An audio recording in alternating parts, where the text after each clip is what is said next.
Tövende men şu tor beketlarda köp işiltadigan çember şekillik knopkalar var. Şu xil knopkalarninki UI'sini Photoshop'da qanday layihəlashni ko'rsatib o'tay.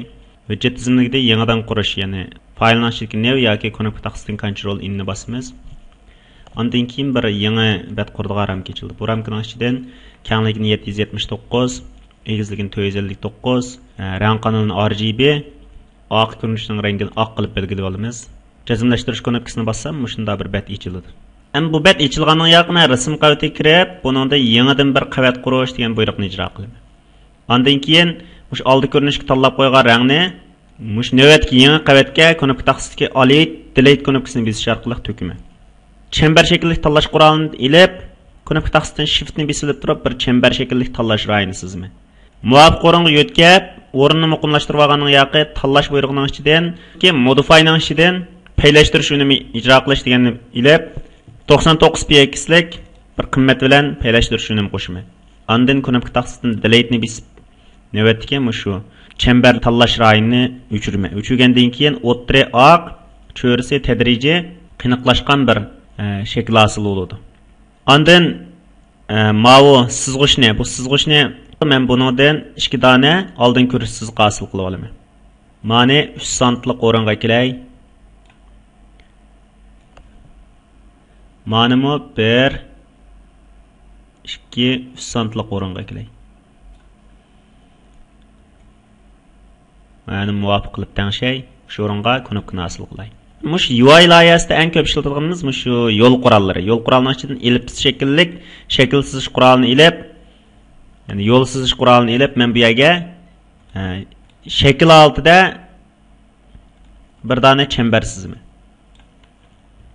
Ondan buningki rangini qanday qilaman? Muvofiq bir rangga belgilab olay. Mushkul rang bo'lsin. Men har ishkilisini olgan vaqtida layerga, ya'ni navbatdagi shu qavat qarsam ellipsis 1, ellipsis 2 deb turdi.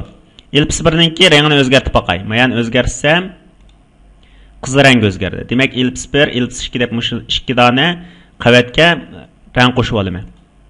Qiniqroq qizil rang qilay.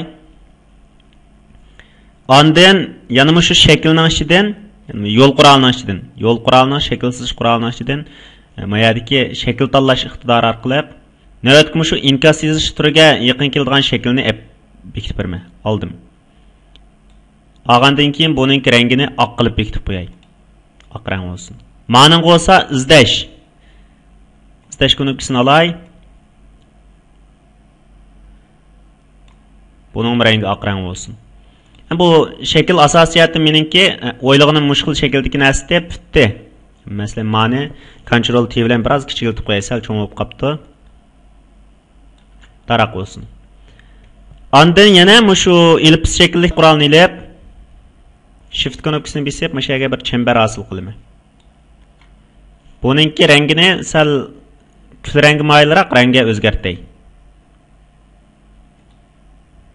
Ondan tekst tahrirlash qurolini ilib, bu yerga masalan 33 deb bir son yozdim.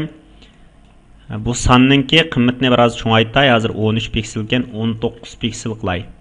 Ma'vur xat nusxasi mushkul holatda tursin. Bu xatninki rangi sal qiyniq bo'lsin.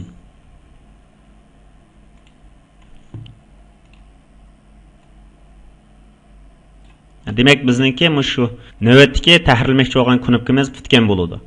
Buningda asosan chember shakllik tanlash quroli, ellipsis shakllik shakl sizish quroli, undan keyin shakl qo'shish, yoki ixtiyor shakl qo'shish qurolini ishlatdik.